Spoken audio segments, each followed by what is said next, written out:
Welcome dear learners. This lecture on future of Indological studies has been developed based on scholars who contributed to Indological studies. As this lecture has been developed based on contribution of Indologists, this lecture tries to convey the contribution of scholars in language studies, sociology, anthropology and folk culture studies point of view. Let us go to the topic. Dear learners, as an objectives of this lecture, learners will be able to understand the concept of comparative philology and other Indological studies in its history of the studies held in social sciences, particularly in culture, to demand the learners in various school of thought of engaging for the discussion and to evolve new contributor in the field of Indology and its need of the attention at international outlook.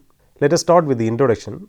As one of the most diverse places on the planet, there have been numerous attempts at examining the history and culture of India. The study of Indology uses an academic approach to dive deeper into the complex structural framework within which the people of India live and which creates the base of their history. This article provides a compact breakdown of what the subject matter of Indology encompasses. This article tries to define Indology, explores its history and development, defines how Indology varies from Orientalism and explores the schools of Indological thought as well as scholars and their works which focuses on Indology, particularly socio-cultural aspects. Several pioneers of sociology in India had Indology as their foundation. Among the various scholars who fall under this category, the most prominent ones are Indian sociology professor G.S. Gure, anthropologist and sociologist Airavati Karve and French anthropologist Louis Dimon. Let us start with G.S. Gure. G.S. Gure often bestowed the name of the father of Indian sociology.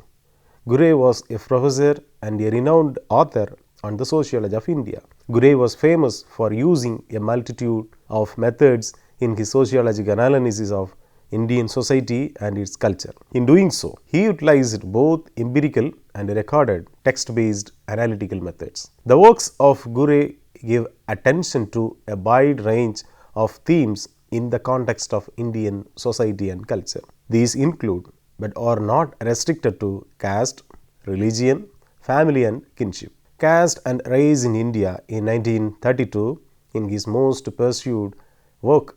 Other writings include Social Tensions in India in 1968 and Indian Sadhus 1953. For analyzing caste, Gure uses a symbolic interactionist perspective within sociology to explain one form of social stratification in the Indian context.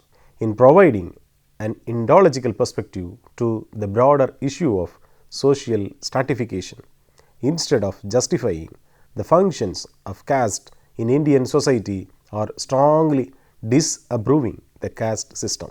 Gure tries to understand caste from the viewpoint of the roles it plays or the symbols it represents in daily lives of people in the context of the society of India. He highlights 6 facets of caste: segmental division of society, hierarchy, civil and religious disabilities and privileges, lack and unrestricted choice of occupation, restriction on food, drinks and social intercourse, and endogamy. It was proposed in 1969. Each of which upholds certain symbols which if broken result in social sanctions which are often most harsh, by which the caste system is sustained in the Indian society. His interpretation of tribes and the urbanization of rural India follow a similar method. Criticisms of Gure's works often concentrate on the glorification of culture of India instead of accounting for the discrimination, oppression and bigotry that exist within it. The next scholar, Airavati Karve. Airavati Karve, considered one of the first female anthropologists and sociologists in India, Airavati Karve was a pioneer in studying Indian society with the help of Indology. Finding her footing in a primarily male dominated field, Carve found a large part of her inspiration in Gure's work. She also completed her masters in sociology under guidance of Gure. She was associated with a group of classical Orientalists under Indology. The primary focus of this category of Indologists was engaging with the interpreting ancient texts written in Sanskrit, which they believed formed the basis of the solidarity of Indians despite their caste distinctions. Her major works include Kinship Organization in India in 1953, Yuganta, The End of an Epoch 1969, and Hindu Society and Interpretation in 1961. Next scholar Louis Dumont, he was most renowned for his book Homo Hierarchicus, the caste system and its implications, which deals with the caste system of India. Louis Dumont was an anthropologist who is also accorded the title of Indologist due to his works on the Indian society. The book, which was published in 1966, provided a novel perceptions of the caste system and was equipped with both ethnographic and the ideology of behind the hierarchical arrangement of the caste system. His other works include Homo Aqualis in 1977 and Religion, Politics and History in India, collected papers in Indian sociology in 1970, future of Indological studies from socio-cultural aspects. In this session, for the past 3 decades, there has been a tremendous enthusiasm in different parts of India to collect regional culture and analysis it in literary terms, use it for individual creative writing and for reconstruction of regional and local history. Many folklorists and other anthropologists in India, with the exception of a few, still hold evolutionary romantic ideas regarding the folk and folklore. Many cultural studies practitioners do not have a national perspective, let alone international. Theoretically, there is nothing wrong in regional perspective, but the problem is that it limits our understanding of folklore. There are full-fledged departments only in 4 universities: University of Mysore, University of Hyderabad, and the college in Xavier's College of Palankote in Tamil Nadu and Guwahati in Assam.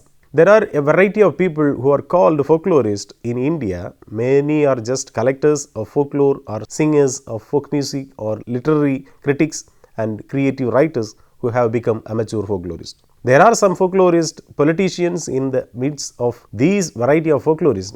There are some professional folklorists. Among them, many are part-time folklorists. The number of full-time folklorists is very small. This is the state of affairs in other countries also. On the one hand, urban intellectuals draw a line between themselves and the folk distinction, high and low traditions. On the other hand, identify with the folk by emphasizing on the distinctive men of the regional folk traditions, which they share at a higher level with them.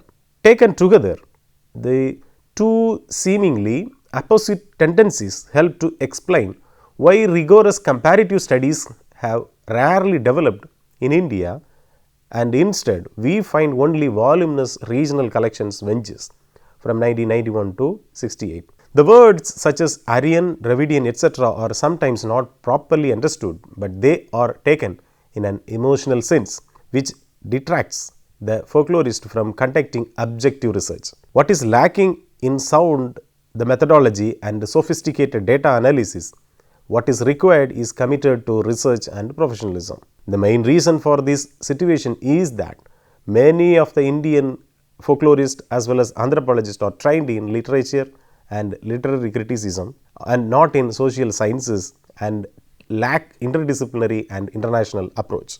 What is required to be done is that folklore teaching courses must be interdisciplinary nature because it helps to study the Indological aspects. Cooperation between anthropology, sociology, linguistics, history and literature would definitely improve this situation. Even though there are huge collections of regional culture, many of them are not collected in context. They are not available in translations. With the result, Indian folklorists are not aware of that what is going on in the neighboring states. India is very rich in folklore and culture because it is multi-ethnic, multi-racial and multi-linguist in nature. So, there is much cultural diversity amidst uniformity in Indian folklore and culture. Another important feature is that India is rich in classical culture, folklore and popular tradition. Studies in India are mostly restricted to Hindu folklore and to some extent non-Hindu tribal population. But the folklore of Indian Muslims,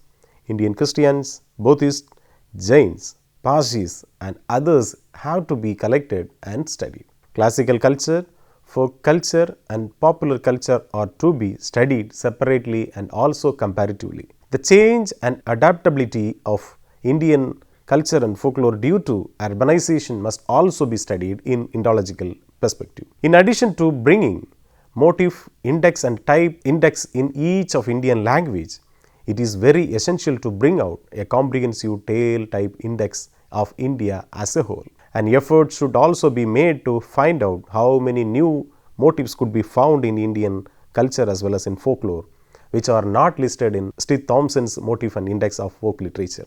There is a tendency among many of Indian folklorists to think that the folklore of one's own language is unique and it is very rich in material. There is nothing wrong in to feel proud about one's own heritage because of the abundance of the material or about its uniqueness. But one should not stop at this stage. What exactly is unique in our folklore and culture must be identified. What is more important is how we analyze and interpret our folklore and compare it with the other folklore of other Indian languages and rest of the world. First of all, we should prove that what we say. Professor A.K. Ramanujan and V. Narayana Rao are two Indian folklorists who have introduced Indian folklore to America and Europe. Scholars like Professor Peter J. Klaas and Brenda E.F. Beck, Professor Stuart Blackburn and other Americans who have been influenced by these scholars and have been studying Indian folklore and culture. Since 1970, there has been resurgence of interest in Indian culture and folklore by American and European scholars. Their scholars, well trained either in literary theory or in social sciences or both of them combined, come to India, stay here for some months or years, come frequently and do field work and do micro level research. Anthropologist Peter J. Klaas, South Asian specialist Stuart Blackburn, Finnish folklorist and specialist in comparative religion Larry Hango are working in South India either independently or in collaboration. The research methodology of these scholars is definitely different from that of Indian scholars working today. Indologists have enriched to socio-cultural studies of India.